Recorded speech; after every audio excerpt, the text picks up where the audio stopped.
What's going on, guys, and welcome back. So if you've been following our Optimizing Cyber Dragon series, you know we are finally here to put a deck together. We're going to cover a machine duplication build, and speaking of machine dupe, I want to get this out of the way right away, quick and early. If we can hit 1,500 subscribers by the end of the year, which, I mean, that's just over a month. I get that's a big goal. It's 320 or so subscribers in a month. That is a lot, but we hit over 200 in a month without a giveaway when we dropped our Cyber Orchestra video when it first became a thing. So I mean, we can do it, guys. I know we can. And if we hit that 1,500 subscriber mark, one lucky subscriber will walk away with a playset of Ultimate Rare Machine Duplication. So that's gonna be cool. It's gonna be big. We've tried giving them away a few times, but we haven't hit it. But I know we can do it this time, guys. End of the year, 1,500, we can do it. Additionally, in a couple weeks now, the DCS, the Dragon Rider Championship Series, will be happening. I've been talking about it in quite a few videos lately and putting links in the descriptions. Click the link in the description below. Join Dragon Rider Gaming. Pinned towards the top of the page is the event page. It's a $12 entry fee. It's a Swiss tournament with a top cut depending on how many players. The payout will also be dependent on how many players, but it's going to be a lot of fun, very competitive, good time to test your decks, test your strategies, prove how good of a player you are, prove how good your deck is, things like that. And we will be live streaming it and doing some giveaways on Twitch, things like that, so stay tuned for more. But come join it. It's going to be a lot of fun, guys. And let's get into the video, though. Without further ado, we're going to start off just like our Optimizing Cyber Dragon series kind of went, and we will cover the combo cards first, like the deck core basically, and then afterwards we will get into our hand traps and then follow it off with our tech choices like removal cards, things like that. So going back to Optimizing Cyber Dragons, episode 1, we talked about like combo core, being able to make Infinity and Dragoon. We are playing Dragoon, just so everyone knows, you know, I'm saying pure, but Dragoon is in there. If you watched it, you saw like we talked about which decks had the most bricky, which ones are the most consistent between 9 dupe builds and 4 no dupe builds. And yeah, if you haven't seen it, I'm not here to reiterate it. You can go and watch that video. There's 3 videos in the series. This is one of the final ones because we'll do a no dupe build as well. But without further ado, let's go ahead and start putting cards on our list. We are going with machine dupe, so that means we're going to play 3 Cyber Dragons. That's pretty obvious. 3 Cyber Dragon core, it's our starter. It's a card you always want to open, so you're going to max out on it all the time. Cyber Dragon Hers is the best extender in the deck, so we're going to play 3. We started out with 3, but we did end up going with the popular choice of 2 Naxter. We started out with 3 to max out on our dupe targets, and from the first episode of Optimizing Cyber Dragons, you would have seen that it did help pull off the combo more often, which is just obvious. It's another card to start with your dupe, so it's not going to hurt the consistency. But we ended up dropping it because we wanted to play a couple more hand traps just because testing. We are working on a replay video. I got a handful of them. Some of them are pretty crazy, guys. It's going to be interesting and a lot of fun to see. So then, yeah, nothing really out of the way there. We're going to go ahead and not hit our X this time, which is our hotkey to shut the video off on you guys. Otherwise, this would have been up sooner, but we did that a couple times. Wasted a lot of time. So Galaxy Soldier, we're going to go ahead and play it at 2. Playing it at 3 did come away with comboing the most, but its brick rate was also higher. And that's because if like Repair Plant, Dupe, and Galaxy Soldier, they all require you basically to have a baby Cyber Dragon more or less in your hand. And if you don't have that baby, none of those cards are going to be live, more or less. So by adding more of those cards that need the babies, you're not increasing your consistency at all, because if you don't open the baby, you don't get your combo. And if you do open it, odds are you have those other cards and you're going to combo. So without increasing your chance to see a baby, increasing cards like Soldier and Repair Plant just aren't really going to do anything in the long run. So that's why we went ahead and played 2 Galaxy Soldier. Let's go back into our spells now for our Cyber Dragon cards. Ooh, we'll get a little... There was Cyber Dragon. Obviously, we're going to play 3 Emergency. It's basically core, but spell. Like, it's a starter. It's something you always want to open. I don't care if you open 2, guys. Play 3. Like, it's not negotiable if you want to play the most optimal. You have to play 3. one repair plant, and we are going back to playing the one rev system just because it makes emergency and core one card dragoons, which is really strong. And if you happen to open it with like a hers or an Naxter, that's, again, you can make dragoon if all else fails. So that's obviously really good. While we're here, we're just we'll do the extra deck later. So before we forget about it, we're going to just throw the one overflow in there. We don't necessarily need multiples with the deck because we are hard committing to going second. If you want to, you can absolutely side one or two more, possibly trap tricks, things like that, the trap variant, but that's a video for another day. But yeah, one overflow. Like I said, we're hard going second, so we don't want to clog up or nothing too much. Bringing us to the hand traps.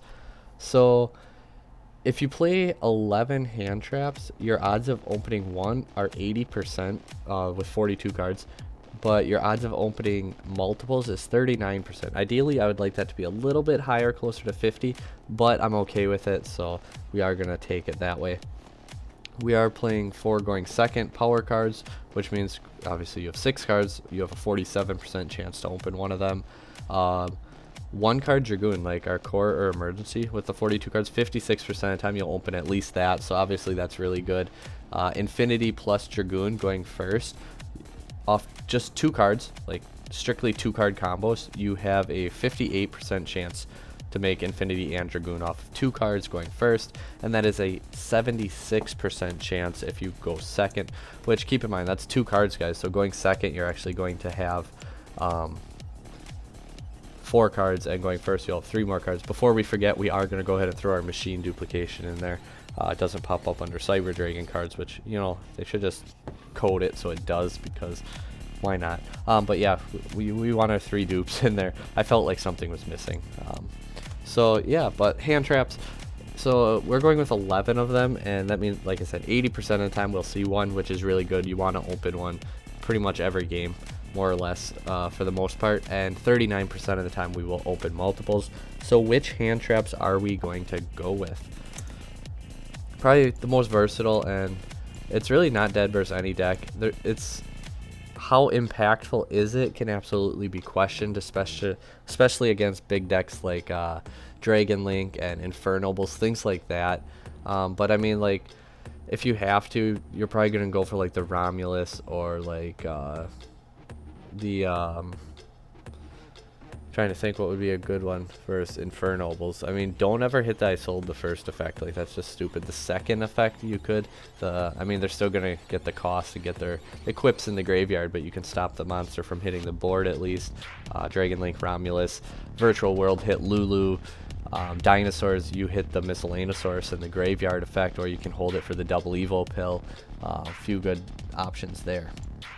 Probably one of the best hand traps of the format. It can get a little clunky, but honestly, the payoff is worth it. Cyframe Gear Gamma, negating and destroying is really, really good. You know, like Invoked Dogmatica, you hit Alistair, and unlike Ogre, it doesn't go to the graveyard and it negates it, so even if they hard open the Invocation, they can't just use your Ogre because the Cyframes go to the field. So that's really, really good, really strong, and yeah, just negating and destroying. Dragon Link can chain block a whole bunch, so it can be a little tricky versus them, but like if you get Link Cross would be a good one to negate and destroy. Otherwise, again, Romulus, if they don't chain block, negating and destroying like a Lulu or something. Keeping in mind, versus Virtual, the hard thing about hand trapping them is if they open Gamma, all their effects activate in hand, so that's a little irritating, but at the same time too, they can Lulu you Ash, they Gamma you Gamma, now you're in a really good spot. So just one option there. Other hand traps, one more monster hand trap we're going to play. I do still like Nibiru. I like rocking my opponent once in a while. It's a light, so worst case scenario you can discard it if needed. Naxter can discard it because it's a monster. But it's so impactful, and I mean, a lot of the top decks, they can play through a Nibiru, but their board is just significantly weaker through a Nibiru, and sometimes that's all you need. You don't necessarily need to stop your opponent outright, but to make their board significantly weaker so that you can overcome it is really, really good. Usually right after Marcher summons from the graveyard, or if they say they're not using Marcher effect, that's when you Nibiru them, because you don't want them to make the Herald of the Arclight. 3 infinite impermanence then. Dodges chain blocking pretty much. That's about it. Like, it's really good. Negate something, they can't chain block it. Obviously, it has to stay on the field. So downside with virtual worlds, the Chuchi can pop the VFD to dodge infinite impermanence. But yeah, so I mean, infinite impermanence still really strong though. And it's got infinity on it, so it's basically a Cyber Dragon card. That's it for our hand traps. We have the 11 hand traps, the 1 driver, so we do carry that little brick with, but I'm okay with the bricks, and you just got to get creative sometimes, which you'll see in a bunch of our replays, because I don't like to just show you replays where everything goes right. We OTK, we put out 10,000 damage. I like to have interactive replays where it goes a few turns, where they break our board, we break their board, where they hand trap us 3 times, where there's interaction, because you guys don't need to learn how to play the deck when your opponent has no responses. That's easy. You need, or I shouldn't say need to, a lot of you want to learn how to play the deck better when your opponent's responding and when they're interacting with you, and that is our goal with replays for the most part, to help improve in like actual game scenarios, not just versus an open field, because that doesn't really help anyone. That's like shooting a ball on an open goal. Like, that's not hard, you know, put a goalie in there. So episode 3 of Optimizing Cyber Dragons, we talked about tech cards, removal cards, going second cards. Personally, this format, I am siding my back row removals, and I do actually recommend Twisters over Lightning Storm. I know Lightning Storm can be such a blowout, but it's hard, and like dinos will give you a token. If you use your Nibiru, you got a monster. Like, the fact that you can't have a face-up card, it's less optimal, I guess, in some ways. And popping 2 with the Twisters has been actually really good to me, and you can actually make like your repair plant live even if you pitch a Cyber Dragon, or you can always get rid of, like, I love if you open Twisters, if you happen to open Driver, it's just a free discard because Gamma can summon it back from the graveyard.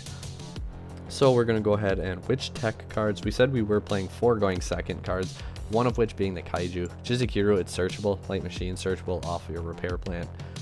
It's an answer to any boss monster. It's an answer to the Buster Lock. Like, it's really good. And a lot of people forget that we can actually search it out, so that's on them. Pankratops, it's at 1 for a reason. Free beat stick. You can always special summon Cyber Dragon, then special summon it, and it actually pairs up really, really well with the Alpha, the Master of Beasts.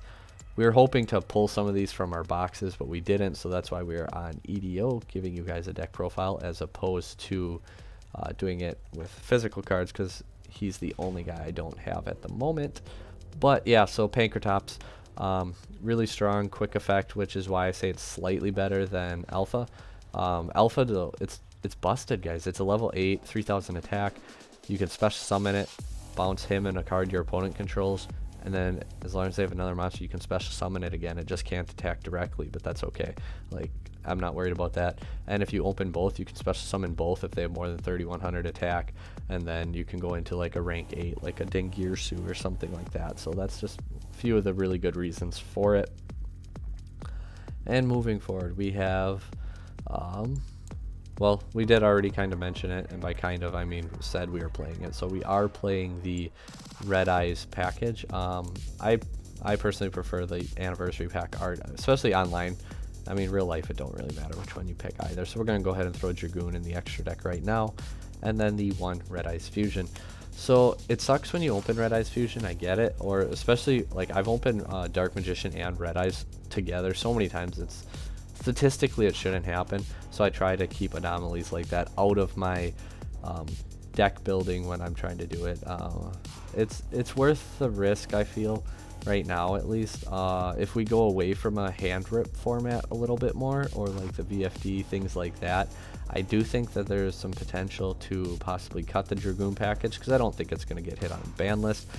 Make sure you're subscribed if you want to see our ban list prediction. That should be up pretty soon too, along with our how to play a Cyber Dragon mirror, which we announce when we plan on running another mirror tournament. So that's going to be a lot of fun, along with the Machine Dupe giveaway. There's a lot going on. Running out of breath, but we are almost done. So we're at 41 cards. I mentioned that we were playing 42. What is the last card? So I actually started out with 2 of it, but I was opening it all the time, so we did end up cutting it to 1, because it is really good in the grind game, because it's a free plus. You can recycle your Cyber Dragons, your cores, things like that. You can recycle your extra deck cards. If you don't know where we're going with this yet, just stick around. You'll find out soon. But you keep your machine dupes live, and I've actually shuffled back Cyber Dragons and drew into machine dupe and Cyber Dragon core, and that is because we are playing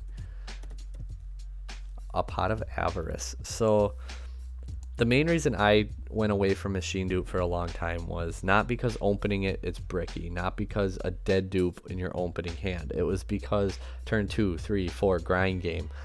It's top decking it. It's as the game goes on, because if you plan to win game 1 or turn 1 every time, you're going to lose a lot of games. You can't plan to win turn 1 all the time. You have to be able to have a plan B, plan C, things like that, realistically in a big event versus high level players. So machine dupe just being dead later games, and like cards like Cyber Repair Plant can shuffle one back, Cyber Load Fusion, but that requires you to banish them first. So Pot of Avarice is really nice because you can actually put back like all your Dragoon, well, not your Fusion, so ignore that part. You can put back like your Nova, your Infinity, like a Seeger, an Almirage, you know, a Nema. You can put back these cards into your extra deck and get a Pot of Greed. You can put back your Cyber Dragons and draw 2, so your machine dupes are live. If your soldier gets negated, you can put back 1 soldier, and now if you draw into it, you can do the soldier combo again. You can put back your power cards like your Kaiju, your Alpha, your Pankratops, hand traps you can put back. And another reason, when it first came off the ban list, it was basically a dead card if you open it. We didn't have a combo reliably to put 5 monsters in the grave turn 1. Thanks to the Dragoon play, we do now. So even if you open it as a one of, it's going to be live more often than it won't. Not saying if your opponent disrupts you or things like that, it can't affect it, but the potential for it to be dead is much less now thanks to the Dragoon play. So that's a really good thing, I feel like. And that's our deck at 42 cards. We're going to go ahead and finish off the extra deck now. We're going to play 1 Benga Fleet and 1 Fortress Dragon. Enough decks still play Makaba that it's worth it. Plus we have the Kaiju, so you're going to want to have a way to answer that. Dogmatica is still a pretty big thing in the format, so we are playing the Intis and the Makaba. Ooh. Why won't Makaba come up? Interesting, maybe I misspelled it. But yeah, the Intis and the Makaba, because your Cyber Dragon Nova is actually going to you send a Nova and your Intis, and then you can pop like the Ecclesia or the Maximus, and then your Nova is going to trigger and get you the Makaba. So obviously that's pretty good. Not playing other ones, I get, especially with a dupe build, you could play like Rampage, because if Nova gets popped, you can summon Rampage, mill like hers Naxter if you didn't summon hers or use hers as effect yet, and then you'll be able to summon Naxter and revive the Nova to still make Infinity. So that's definitely a good thing to keep in mind, and it's an option. We are personally opting not to go with that though, so we are playing the 2 Novas, one basically for to pitch it, and then 1 for our Infinity. We did touch on a little bit Dingirsu, because Fortress is level 8, Alpha is level 8. We have the Kaiju to help make Fortress, and why not have a machine with 2100 defense, so you can revive it and it sends a card. It's a good out for Dragoon if you out him, or if you negate his effect. It's a good out because it doesn't target or destroy, it just sends 1 card, and we can revive it and use its effect again. Also, you can, if you don't have anything you want to send, you can actually, like if you overflowed already and your hers or cores banished, you can actually attach that as material and then protect your cards when they'd get destroyed, like by detaching your hers, and then get a card back from your graveyard or your deck. So that's pretty good as well. We're playing Psyframe Gamma, so we are going to play the 1 Omega, because emergency once in a while to get ashed because they know you can't add it back, and then you can Gamma. Otherwise the grave effect of core gets hit all the time, I have found. So when you banish core and they negate it and you Gamma, now we have synchro we can go into that can also not just rip a card from your opponent's hand by banishing it, but it's also face up, so you can potentially know what they're playing, and that'll give some insight, so you can start mentally preparing for what to negate and what they might be doing, which actually is pretty important. Consistency card, really nothing else to it. Yeah, that's about it for Almirage. Relinquished Anima is really nice. It's a toolbox card. Summon in zone 2 or 4, and then you can summon it in the extra monster zone and attach that monster. Yes, you can attach a Nibiru token, but since it's, well, if you can see over here in the description, since its attack is question mark, it will not gain any attack. Whereas, say, like a generator token off the field spell has 1500 attack, then it would gain the attack. But since Nibiru is a question mark, it does not gain off Nibiru. But also, you can Kaiju them, put it in zone 2 or 4, and attach it to Anima. Now you have a 3300 attack Anima, so that's pretty darn good. Testing it out because I have the space. I dropped the 1 Infinity for a Link Spider. Playing through Nova, or not Nova, through Nibiru even easier, because you can, if they hit your Nova, you get the Makaba for free and then a token, and you can link the token off for Spider, and then you can just go Makaba and Spider into Verde, and then get your Dragoon, pop the Nibiru. That's 3000 you just burn them for, and now you have a Omni, Negate, and Destroy by discarding, whereas Makaba, a Negate and Banish is obviously stronger, but you need to discard, you know, a spell, trap, or monster to correlate with or correspond with your opponent's effect that they activated. And additionally, if you just leave the Makaba on the field, they're going to run it over with Nibiru anyway, so it's kind of a waste. Whereas Dragoon, you pop the Nibiru, and then obviously Dragoon is Dragoon, and they have to have a way to out it, which, I mean, a lot of decks do, but you make them have to do it at least. Going for OTKs, I do like the Seeger still.